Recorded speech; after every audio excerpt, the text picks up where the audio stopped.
नमस्कार, बहुत बहुत स्वागत, बहुत बहुत प्रणाम। ऐसा कहा जाता है कि संग्राम जिंदगी है, लड़ना उसे पड़ेगा, जो लड़ नहीं सकेगा आगे नहीं बढ़ेगा। कोरोना ने हम सब के पैरों में बहुत बेड़ियां डालने की कोशिश करी और बहुत सारे लोगों को रोक भी पाया, लेकिन कुछ ऐसे लोग भी रहे जिन्होंने कोरोना की उस बेड़ियों को बेनकाब करते हुए, उनके असर को बेअसर करते हुए ऐसी सफलताएं पाई जिन्होंने इतिहास लिख दिया। मैं मैट्रिक्स के प्रांगण में हूं और मेरे साथ दो ऐसे नौनिहाल बैठे हैं, दो ऐसी प्रतिभाएं बैठी हैं जिन्होंने राष्ट्रीय प्रतिभा खोज परीक्षा में बड़ी सफलताएं पाई हैं। एनटीएससी का स्टेज फर्स्ट का रिजल्ट आया है और उस रिजल्ट में मेरे साथ में है मयंक सोनी। मयंक, बहुत बहुत स्वागत है आपका। मयंक मेरे साथ में, मयंक की ओवरऑल राजस्थान में 7th रैंक है और उसके साथ साथ में सीकर जिले में आपने दूसरा स्थान, 2nd रैंक आपकी यहां से आती है। मयंक का परिचय मैं और देता हूं आपको कि एसटीएससी एग्जाम में, ये भी बड़ी प्रतिष्ठा की एग्जाम होती है, उसमें मयंक की ऑल राजस्थान 3rd रैंक रही है। उसके साथ साथ में आपने एनएमटीसी को भी क्वालिफाई किया है। मयंक, बहुत बहुत स्वागत है आपका। मयंक के बिल्कुल दाईं ओर जो बैठे हैं वो बैठे हैं आदित्य बिजारनिया। आदित्य ने ओवरऑल राजस्थान में 19वीं रैंक पाई है और सीकर में इनकी 4th रैंक रही है। उसके साथ साथ में ओबीसी राजस्थान में 3rd रैंक आपकी रही है। आपको भी बहुत बहुत बधाई, बहुत बहुत शुभकामनाएं। उसके साथ में आदित्य के नाम से 2 उपलब्धियां और हैं। आदित्य ने एसटीएससी को क्लियर कर लिया, क्वालिफाई कर लिया है।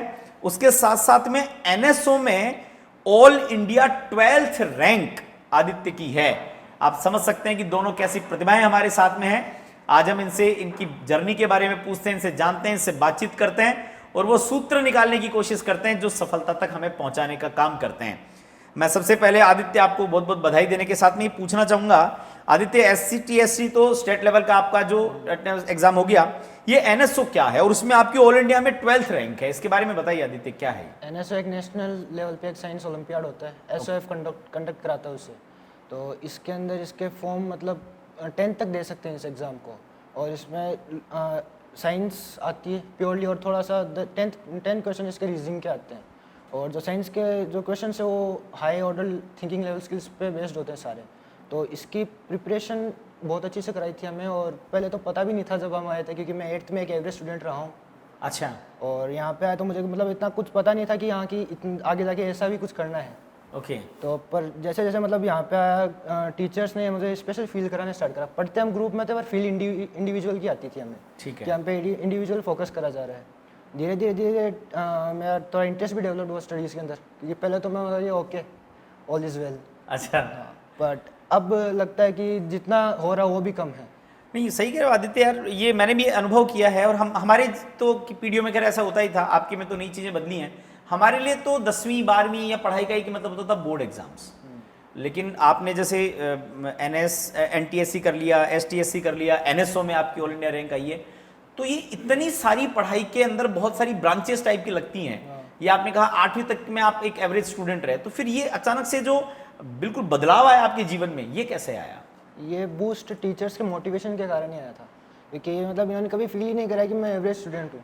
जैसे जैसे टेस्ट होते गए इन्होंने पर्सनली अटेंशन दिया। मैं पर्सनल सवाल है पूछना चाहता हूँ, 8वीं तक का क्या परफॉर्मेंस रहा आपका? 8वीं तक मतलब मैं टॉप 10 टॉप 15 ऐसे ही रैंक आती थी, और मतलब खेलने में ज़्यादा फोकस था मेरा। खेल में ज़्यादा और फोकस था। जितनी स्टडीज़ होती थी वो बेस्ट है, मतलब मैंने कभी ज़्यादा करने की कभी नहीं सोची। पर यहाँ पे आया तो टीचर्स का गाइडेंस ज़्यादा मिला मुझे, और उन्हें मतलब ऐसा फील कराया कि हाँ जो इतना है वो कुछ नहीं है फिलहाल तो, और जो अभी हासिल करोगे वो बहुत है, पर इससे आगे भी और भी बहुत कुछ है। अभी और भी आकाश पड़ा है जिसको छू सकते हो आप। मयंक हमारे साथ में है।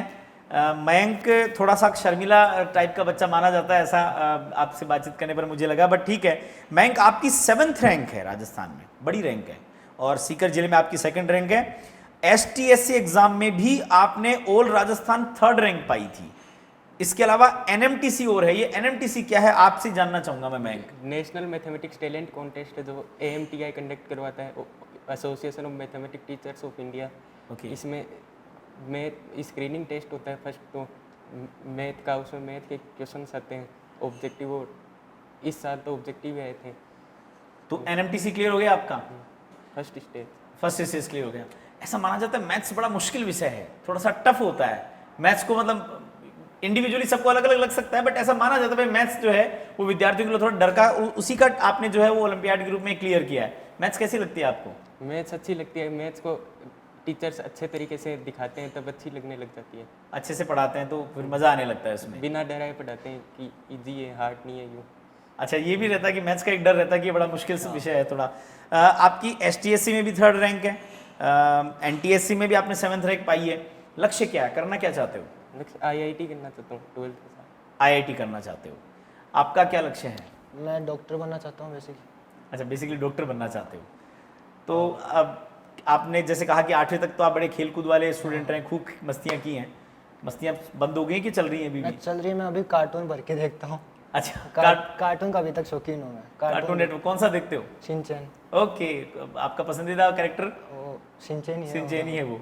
तो मतलब कार्टून अभी भी देखते हो। खेल कूद भी चल रहा है कि छूट गया है? सिबलिंग्स नहीं है, मैं तो खेल कूद तो नहीं हो पाता उतना, पर पापा एक्सरसाइज करवाते हैं सुबह सुबह। अच्छा, पापा डेली पापा के साथ करते हो पापा एक्सरसाइज? एक्सरसाइज करवाते हैं।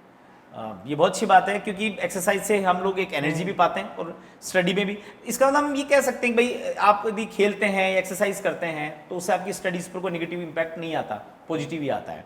मैं आपकी क्या दिनचर्या रहती है, आप कैसे करते हैं? इतनी बड़ी सफलताएं पाने वाला स्टूडेंट, मैथ्स में इतना बढ़िया करने वाला, बाकी एग्जाम्स में भी, आपका क्या शेड्यूल रहता है? कैसे कैसे अपनी पढ़ाई करते हैं आप? सुबह उठ के स्कूल आना, फिर स्कूल जाके जो होमवर्क देते वो कंप्लीट करना, और फिर जो पढ़ाते हैं स्कूल में उनको रिवाइज करना, फिर इस जैसे जैसे टीचर बताते हैं वैसे वैसे करना, फिर उससे सही है। जब ये रिजल्ट आया तो घर पे जब सूचना पहुंची आपके, सबसे पहले आप ही को पता चला होगा या किसने सूचना दी आपको? कहाँ से सूचना मिली है? स्कूल से फ़ोन गया था पापा के पास तब। तो पापा का क्या रिएक्शन था, क्या बोले पापा? अच्छा है, आगे और सेकंड स्टेज में भी पास करनी। आपका क्या क्या रिएक्शन था? मुझे मतलब पहले पता नहीं था कि NTSC का रिजल्ट आया, पर फ्रेंड ने बताया था कि आज रिजल्ट आ रहा है, तो मैंने चेक करा। तो वो क्या है, एक इशू बहुत कॉमन रहता है कि एडमिट कार्ड नहीं मिलता रिजल्ट ढूंढते वक्त। हाँ, पर वो OMR शीट मिलती है जो कार्बन कॉपी होती है, तो वो थी, उससे मैंने मैच कर लिया था। तो देखा तो 19th रैंक आई थी मेरी। मम्मी को बताया तो मम्मी ने बोला बड़ी है, और मतलब एक्सपेक्ट भी यही करा था क्योंकि जब जिस हिसाब से हमारी प्रिपरेशन चल रही थी तो मतलब ऐसा लगने लग गया था कि हाँ टॉप 20 सिंगल डिजिट रैंक तक की भी आ सकती है।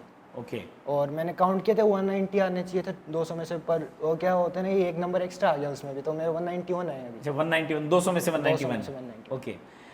एक बात और है, जैसे इस बार हो सकता है कि आपको बोर्ड देना तो नहीं पड़ा है क्योंकि आप सीधे के सीधे प्रमोट 11th में हो जाओगे, लेकिन किसी रिजल्ट का आने का एक अपना मजा होता है। भाई ठीक है, इस बार आप 12th में अगर वही आप बोर्ड में बहुत अच्छा परफॉर्म करके 11th में आते तो आपको बड़ा मजा होता। तो मुझे लगता है कि वो जो 12th वाली कमी थी वो इस NTSC एग्जाम ने आपकी पूरी कर दी है। आप दोनों जो स्टूडेंट है वो साथी भी हैं, एक क्लास में भी हैं। तो क्लास में क्या दोनों आपस में सब साथ पढ़ते हो, ग्रुप डिस्कशंस होते हैं, या फिर कैसे इंडिविजुअली, क्या रहता है आपका सिस्टम, क्या रहता है पढ़ने का? वैसे तो ग्रुप में पढ़ते हैं कि वही बेस्ट रहता है, जितना क्लासमेट से सीख पाते हैं और जितना कन्वे कर पाते हैं उतना बेस्ट है। पर जो कई बार ऐसा होता है ना कि जब वो भी हमारे लेवल के हैं, कुछ चीज़ें उनको भी नहीं आती होगी, तो वो टीचर से डिस्कस कर लेते हैं। और मतलब ये भी नहीं कि टीचर हमारे, अगर हम कोई डाउट लेके गए तो वो सिर्फ हमें ही बताएंगे, अगर वो डाउट थोड़ा ऐसा हुआ कि बाकियों को भी हो सकता है तो वो क्लास में भी डिस्कस हो जाता था। अच्छा, वो पूरी क्लास में डिस्कशन क्लास में होता है। डिस्कस हो जाता था। कभी भी जैसे मान लीजिए डाउट आया तो क्या वो डाउट को तुरंत सॉल्यूशन की व्यवस्था होती है आपके पास? बिल्कुल, क्योंकि कोरोना जो अभी चल रहा था तो उसके वक्त हमारी स्टडीज़ हैम्पर नहीं है बिल्कुल भी।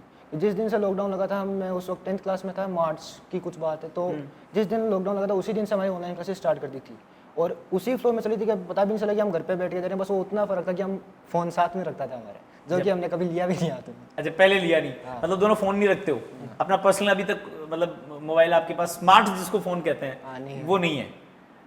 तो जब स्मार्टफोन हाथ में आया होगा, एग्जाम्स आपकी वीडियोस आती होंगी क्लासेस, तो लालच तो आता होगा कि थोड़ा सा सोशल मीडिया पे भी चले जाएं, देख लें। बैंक आपका क्या लगता था? नहीं आता था। नहीं आता था? पहले सोशल मीडिया पे अकाउंट ही नहीं है क्या अभी? सोशल मीडिया पे अकाउंट है। ये भी एक बहुत बड़ी बात है क्योंकि ऐसे दौर में जब आपकी मुश्किल समय चल रहा होता है, करियर की बात चल रही होती है, ऐसे में सोशल मीडिया अकाउंट नहीं होना और उस फोन को केवल अपनी स्टडीज तक रोके रखना, ये भी बहुत बड़ी बात है। ये भी आपकी सफलता के एक बहुत बड़े कारण के रूप में माना जा सकता है। मैं आप दोनों को बहुत बहुत बधाई देता हूं और मैं चाहूंगा कि जैसा आपने अब तक हमको गौरवान्वित किया है, आगे आने वाले एग्जाम्स में आप इससे भी और बेहतर करें, और उसके लिए बहुत बहुत शुभकामनाएं, बहुत बहुत बधाई। आगे बढ़ते रहिए, बहुत बहुत धन्यवाद आपका। हम थे जिन दोनों बच्चों के साथ में, इसमें से एक मैसेज इन्होंने ये भी दिया कि भले फोन आपके हाथ में है लेकिन आपको उसकी पढ़ाई करनी है या उससे अन्य काम करने हैं। यही एक सफल विद्यार्थी और सामान्य विद्यार्थी में फर्क होता है। और इस पूरी मुहिम में, इस NTSC के इस एग्जाम में, रिजल्ट में इन्होंने जो सफलताएं पाई है, ये हम सब के लिए बहुत गर्व का विषय है। आगे भी आप इसी तरह से आगे बढ़ते रहें, आगे पढ़ाई करते रहें। बहुत बहुत धन्यवाद, बहुत बहुत शुभकामनाएं, बहुत बहुत धन्यवाद।